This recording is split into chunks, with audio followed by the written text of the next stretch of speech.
Kusiapkan hatiku Tuhan untuk dengar firman-Mu saat ini.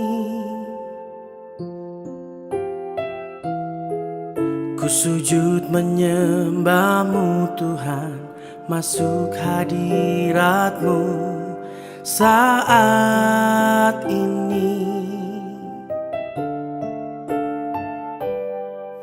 Curahkan urapan-Mu Tuhan bagi jemaat-Mu saat ini. Ku siapkan.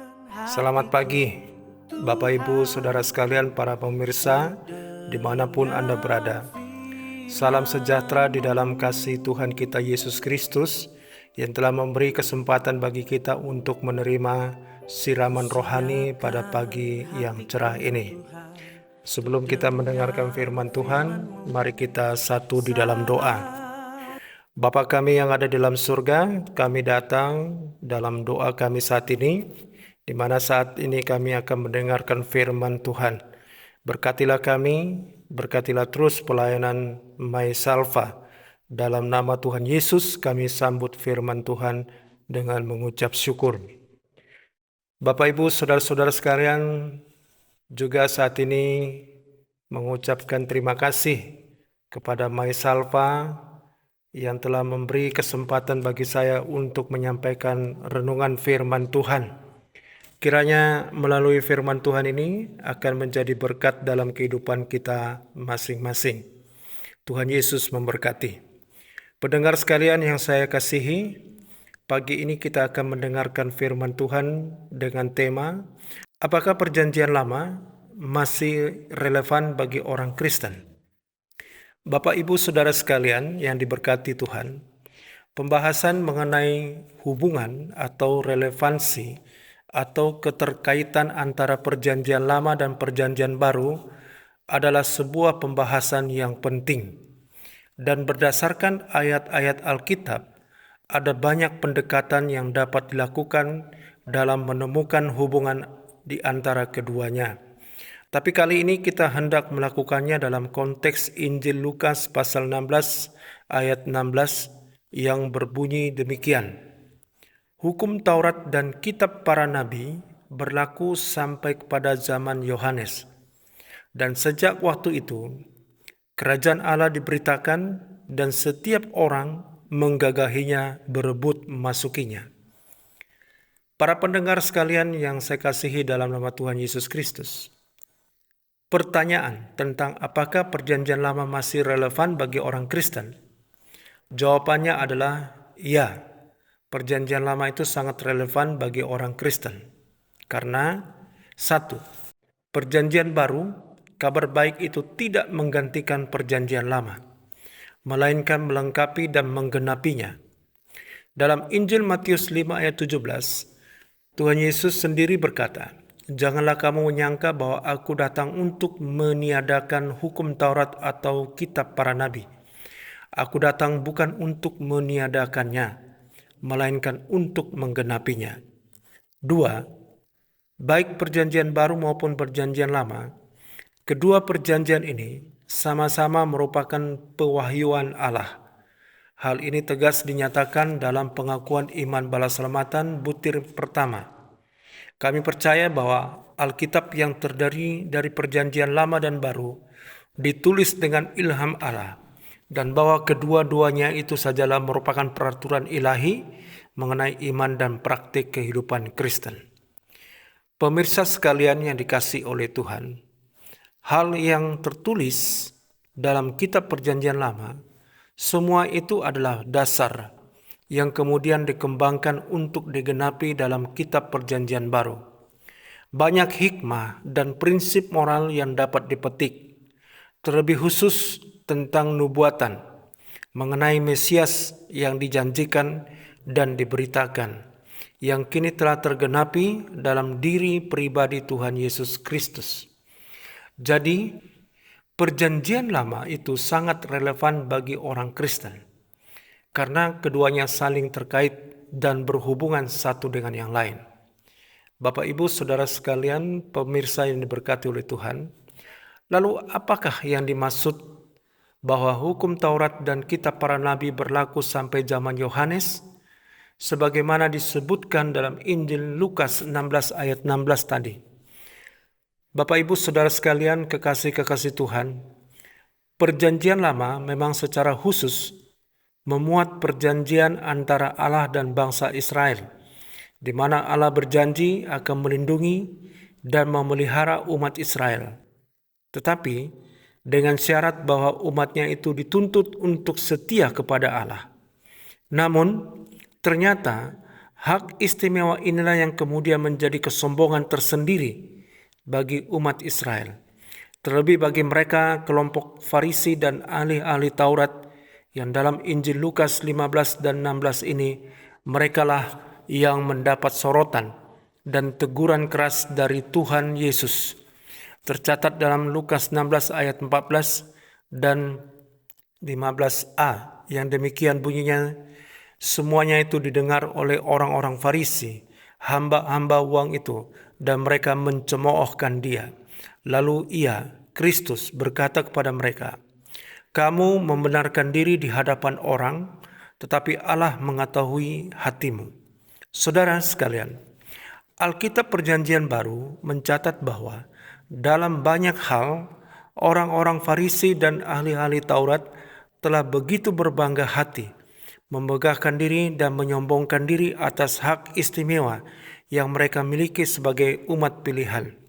Sampai pada akhirnya mereka telah secara berlebihan memandang rendah orang lain, khususnya non-Yahudi. Apalagi bagi mereka yang disebut sebagai para pemungut cukai dan orang berdosa lainnya. Injil Lukas 18 ayat 11 mengatakan demikian. Orang Farisi itu berdiri dan berdoa. Dalam hatinya begini, "Ya Allah, aku mengucap syukur kepadamu, karena aku tidak sama seperti semua orang lain, bukan perampok, bukan orang lalim, bukan pezina, dan bukan juga seperti pemungut cukai ini." Saudara, sebutan sebagai bangsa yang terpilih telah mereka salah pergunakan. Mereka terus menghakimi dan mencela orang lain. Mereka merasa paling suci, paling benar, dan paling layak di hadapan Allah. Di bagian lain, Tuhan Yesus juga dengan sangat jelas menyebutkan tentang kesalahan orang Farisi dalam menanggapi hak istimewa mereka. Sebagaimana tertulis dalam Injil Lukas pasal 15 ayat 11 sampai 32 yang berbicara mengenai anak yang hilang. Kristus menegur para ahli Taurat dan orang Farisi yang digambarkan sebagai anak yang sulung. Kristus melihat keluhan dan kedengkian mereka dan kebodohan serta jahatnya mereka karena ketidaksenangan mereka atas pertobatan dan sekembalinya para pemungut cukai dan orang berdosa. Padahal dengan kematian dan kebangkitan Kristus, maka baik Yahudi maupun non-Yahudi, kini mereka telah sama-sama diberikan hak istimewa untuk disebut sebagai anak-anak Allah, yang sama-sama berhak atas warisan Bapanya, yakni kerajaan surga. Kabar baik tentang kerajaan surga inilah yang diberitahukan dan diseru-serukan oleh Yohanes Pembaptis. Ini tercatat dalam Injil Matius 3 ayat 1 sampai 12. Bapak, Ibu, Saudara sekalian, demikianlah penjelasan ini, bahwa sejak Yohanes Pembaptis berbicara mengenai kerajaan surga atau kerajaan Allah, maka itu menjadi momen untuk menghentikan pemahaman yang keliru dari para orang Farisi dan ahli Taurat mengenai hak istimewa mereka. Benar bahwa umat Israel sebagai bangsa Yahudi adalah umat pilihan, tetapi mereka telah menyalahgunakan hak istimewa ini Maka di dalam kehendak Allah dan atas perkenanannya, hak istimewa itu pun kini telah disediakan bagi siapa saja yang mau bertobat dari dosanya dan menerima Tuhan Yesus Kristus sebagai Tuhan dan Juru Selamat mereka. Dan bagi siapa saja yang setia dan taat akan firman-Nya. Maka kesimpulan dari Injil Lukas 16 ayat 16 ini adalah Perjanjian Lama adalah firman Allah, maka sampai kapanpun ia sangat relevan bagi orang Kristen. Perjanjian Baru tidak menggantikan Perjanjian Lama, melainkan melengkapi dan menggenapinya. Perjanjian Lama masih relevan bagi orang Kristen karena mengandung banyak hikmah dan prinsip moral yang dapat dipetik. Jadi, yang tidak relevan bukanlah Perjanjian Lama. Yang tidak relevan bagi orang Kristen adalah cara para ahli Taurat dan orang Farisi dalam mereka menghidupi Perjanjian Lama. Bapak, Ibu, pemirsa sekalian, menerima hak istimewa untuk disebut sebagai umat pilihan bukanlah untuk menjadi kesombongan diri dan menganggap rendah orang lain. Tapi justru ketika hak istimewa itu diberikan kepada kita, maka semakinlah kita mau melayani orang lain. Sama seperti Kristus terlebih dahulu melakukannya bagi siapapun orang berdosa, sebagaimana kita dahulu. Galatia 5 ayat 13b sampai ayat 14 demikian berkata, Layanilah seorang akan yang lain oleh kasih, sebab seluruh hukum Taurat tercakup dalam satu firman ini, yaitu kasihilah sesama manusia seperti dirimu sendiri. Saudara-saudara, demikianlah firman Tuhan. Tuhan Yesus menolong kita dalam melaksanakan firman-Nya dan memberkati kita senantiasa dimanapun saudara dan saya berada. Haleluya. Amin. Mari kita satu di dalam doa. Bapa kami di dalam kerajaan surga, kami mengucap syukur kepada Tuhan untuk kebenaran firman Tuhan yang telah kami terima bersama-sama. Tolong dan mampukan kami untuk dapat melaksanakannya dalam kehidupan kami masing-masing. Berkatilah Maisalva dan berkatilah kami semua. Dalam nama Tuhan Yesus kami berdoa. Amin. Ini ku sujud menyembah-Mu Tuhan, masuk hadirat-Mu saat ini. Curahkan urapan-Mu Tuhan bagi jemaat-Mu saat ini. Ku siapkan hatiku Tuhan untuk dengar firman-Mu.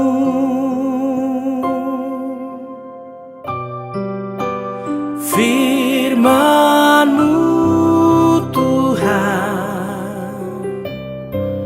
tiada berubah.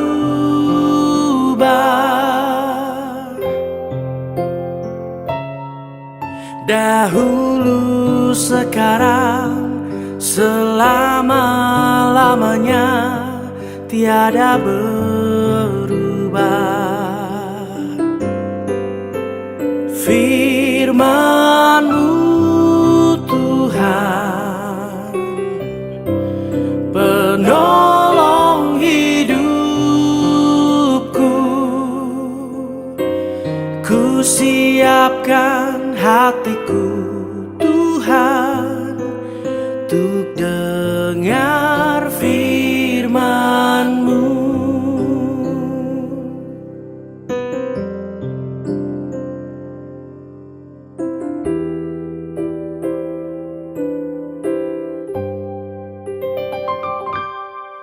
Ku siapkan hatiku Tuhan untuk dengar firman-Mu saat ini.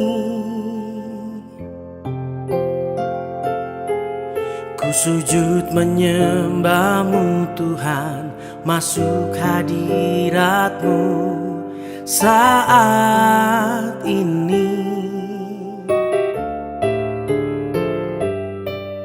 Curahkan urapan-Mu Tuhan bagi jemaat-Mu saat ini. Ku siapkan hatiku Tuhan untuk dengar firman-Mu.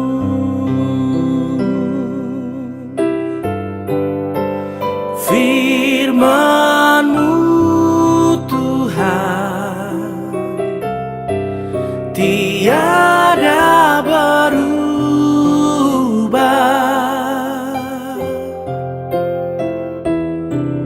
dahulu, sekarang, selama-lamanya tiada berubah. Firman-Mu Tuhan, penolong hidupku. Ku siapkan hatiku Tuhan untuk dengar firman-Mu. Ku siapkan hatiku